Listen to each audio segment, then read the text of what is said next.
सर्वेभ्यो नमो नमः। आज फिर जयपाल शास्त्री संस्कृत चैनल में आप सभी विद्वानों का हार्दिक अभिनंदन है, स्वागत है। मैं जयपाल शास्त्री आप लोगों के सामने उपस्थित हूँ गीता के द्वितीय अध्याय से 27वें श्लोक के साथ। आप हमारे इस चैनल को लाइक, शेयर और सब्सक्राइब जरूर कर लें, जिससे आपको आपके पाठ्यक्रम के अन्य जो नवीनतम वीडियो हैं वो समय पर उपलब्ध हो सकें। तो देखिए, आज ये आपका 27वां श्लोक है। जातस्य हि ध्रुवो मृत्युर्ध्रुवं जन्म मृतस्य च तस्मादपरिहार्यर्थे न त्वं शोचितुमर्हसि। ये इसका अन्वय है। ही निश्चित रूप से जातस्य, जिसका जन्म हुआ है, मृत्यु ध्रुवः, अर्थात उसकी मृत्यु निश्चित है, और मृतस्य च जन्म ध्रुवम, और जो मर गया है उसका जन्म निश्चित है। तस्मात्, इसलिए तुम, इसलिए हे अर्जुन, तुम अपरिहार्य अर्थे, ये जो इतना महत्वपूर्ण विषय है, इस विषय में सोचितुम न रहसे, तुम्हें शोक नहीं करना चाहिए। अर्थात भाई, जिसका जन्म हुआ है उसकी मृत्यु निश्चित है, और जिसकी मृत्यु हुई उसका जन्म निश्चित है। ये इतना एक गहन विषय है जिसके विषय में आपको दुख नहीं होना चाहिए, अर्थात आप इसके विषय में शोक करने योग्य नहीं हो। इसका ये प्रसंग है यहाँ पर। देखिए, प्रस्तुत श्लोक श्रीमद् भगवद गीता के सांख्य योग नामक द्वितीय अध्याय से अवतरित है। आत्मा का जन्म और मृत्यु मानने पर शोक करना क्यों उचित नहीं, इसको स्पष्ट करते हुए श्री कृष्ण अर्जुन से कहते हैं। ये आपके श्लोक का सरलार्थ है। क्योंकि जन्म लेने वाले की मृत्यु निश्चित है और मरने वाले का जन्म निश्चित है, इस कारण से तू न टाले जा सकने योग्य इस विषय में शोक करने के योग्य नहीं है। अब यहाँ इसका ये भावार्थ दिया है। श्री कृष्ण कहते हैं कि हे अर्जुन, यदि तू यह समझता है कि ये भीष्म आदि तो युद्ध होने पर मर जाएंगे, तो भी तू शोक न कर, क्योंकि प्रकृति का एक अटल नियम है कि जिसका जन्म हुआ है उसकी मृत्यु निश्चित है, और जिसकी मृत्यु हो जाती है उसका जन्म भी निश्चित है। तो इसलिए तुम्हें इस विषय में शोक करने की आवश्यकता नहीं है कि मैं इनके साथ कैसे युद्ध करूं। यहाँ विशेष क्या है? यहाँ प्रकृति के शाश्वत सत्य को उद्घाटित किया गया है कि जन्म के बाद मृत्यु और फिर जन्म होना ही है। प्रस्तुत श्लोक में अनुष्टुप छंद है, जो आपको याद हो गया होगा। अनुष्टुप छंद का लक्षण ये है। श्लोके षष्ठं गुरुर्चेयं सर्वत्र लघु पंचमं द्वे चतुष्पादयोर्ह्रस्वं सप्तमं दीर्घमन्ययोः। तो अब तक तो आपको शायद ये लक्षण याद हो गया होगा, और आप इसको अपनी परीक्षा में जरूर लिख दें, जिससे आपको अच्छे अंकों की प्राप्ति होगी। आगे आपका ये 28वां श्लोक है। देखिए, अव्यक्तानि भूतानि व्यक्तमध्यानि भारत अव्यक्तनिधनान्येव तत्र का परिवेदना। कहता है कि भारत, हे भरतवंशी अर्जुन, भूतानि, ये सारे के सारे प्राणी, अव्यक्ता देने, अर्थात जब इनका जन्म नहीं होता तो उस अवस्था में ये अव्यक्त अवस्था में होते हैं, अर्थात दिखाई नहीं देते, इस प्रकार की अवस्था में होते हैं। और अव्यक्त निधनानि, और जब इनकी मृत्यु होती है तो उस समय भी ये उसी अवस्था में चले जाते हैं, अर्थात अव्यक्त अवस्था में चले जाते हैं, अर्थात उसके बाद भी दिखाई नहीं देते। च एव और व्यक्त मध्यानि, लेकिन जो जन्म होने से पहले और मृत्यु के बाद का जो ये बीच का जो समय है, इस समय ये व्यक्तानि अर्थात शरीर धारण करने के बाद दिखाई देते हैं। भाई आपका जन्म नहीं हुआ था तो आपको कोई नहीं देख सकता, कौन है, कैसे है, कहाँ है। लेकिन जैसे ही आपका जन्म हुआ तो आपने एक शरीर धारण कर लिया, तो उस समय आप सबको दिखाई देते हैं। और जब आपकी मृत्यु हो जाएगी तब भी आपको कोई नहीं देख पाएगा कि वो कहाँ चले गए। तो कहता है कि भारत, हे भरतवंशी अर्जुन, भूतानी ये सारे के सारे प्राणी अव्यक्तादीनी अव्यक्त अवस्था में रहते हैं। कब? जब इनका जन्म नहीं होता। और अव्यक्त निधनानी, और उसी अदृश्य अवस्था में मृत्यु के बाद रहते हैं। लेकिन मध्य जब ये शरीर धारण करते हैं तो ये व्यक्त अवस्था में अर्थात दिखाई देने वाली अवस्था में होते हैं।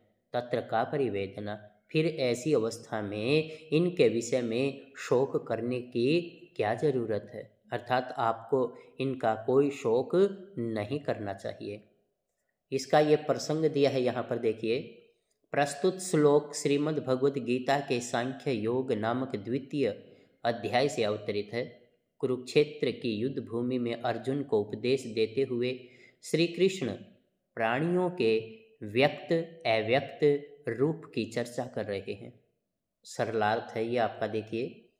हे भरतवंशी अर्जुन, प्राणी जन्म से पूर्व अदृश्य अवस्था में अदृश्यमान और मरने के बाद भी अदृश्यमान ही रहते हैं, अर्थात जन्म से पहले भी दिखाई नहीं देते और मृत्यु के बाद भी नहीं दिखाई देते, अदृश्यमान ही होते हैं। बीच में ही अर्थात जब इनका जन्म होता है, ये शरीर धारण करते हैं, वो दृश्य होते हैं, अर्थात उस समय ये दिखाई देते हैं।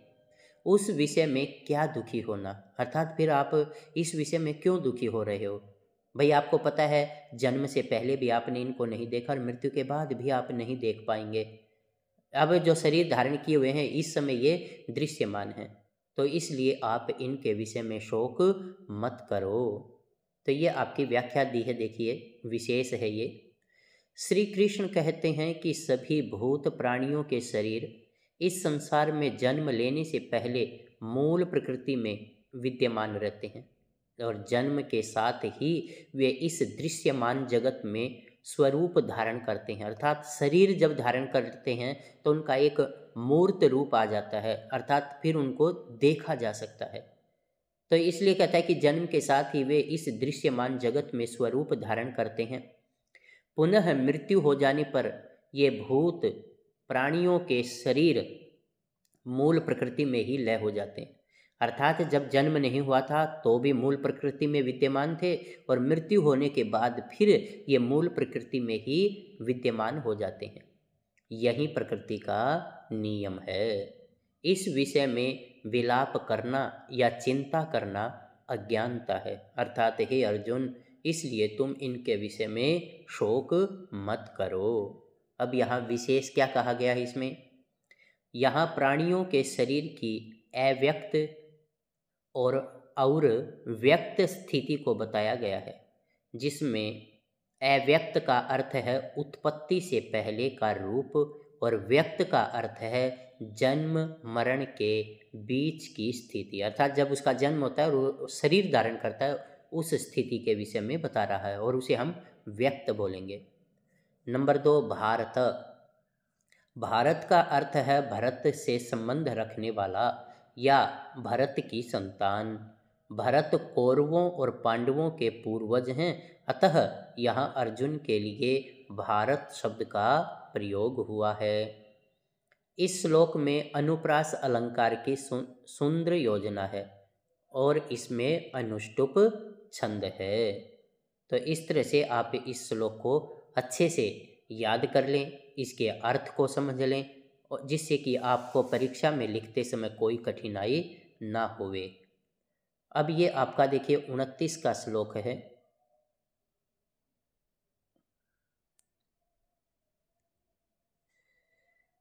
आश्चर्यवत् पश्यति कश्चिदेन माश्चर्यवत् वदति तथैव चान्यः आश्चर्यवच्चैनमन्यः शृणोति श्रुत्वाप्येनं वेद न चैव कश्चित्। तो यहाँ पर इसमें कहा है कि ये जो आत्मा है इसको सब अच्छे से नहीं समझ पाते। तो इसके ये अन्वय के हिसाब से देखिए, कश्चिद कोई व्यक्ति एनम इसको, एनम का मतलब है इस आत्मा को, आश्चर्यवद पश्यते बड़े ही आश्चर्य से देखता है, तथा और एव अन्य और उसी प्रकार कोई दूसरा व्यक्ति इसको आश्चर्य के समान कहता है।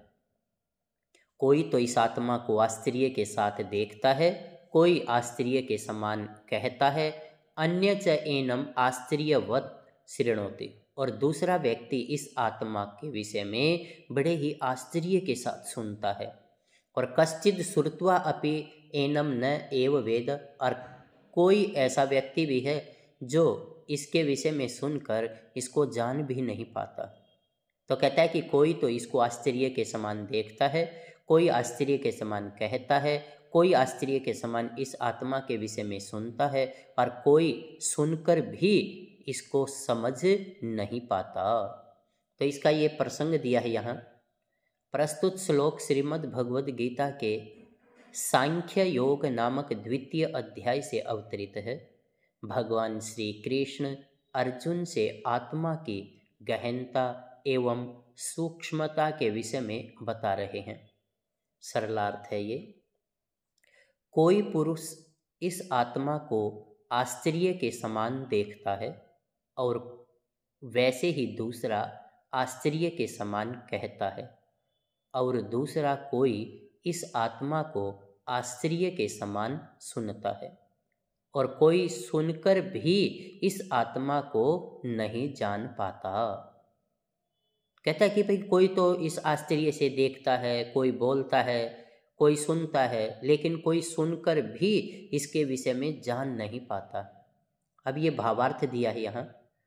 श्री कृष्ण कहते हैं कि आत्मा का यथार्थ ज्ञान बड़ी कठिनता से होता है, अतः अज्ञान की स्थिति में कोई पुरुष आत्मा के अलौकिक होने के कारण इसे बड़े आश्चर्य युक्त भाव से देखता है, कोई आश्चर्य युक्त होकर इसका वर्णन करता है, दूसरा आश्चर्य युक्त भाव से सुनता है, परंतु इस आत्मा का वर्णन करके तथा सुनकर भी इसे जानने वाला दुर्लभ है।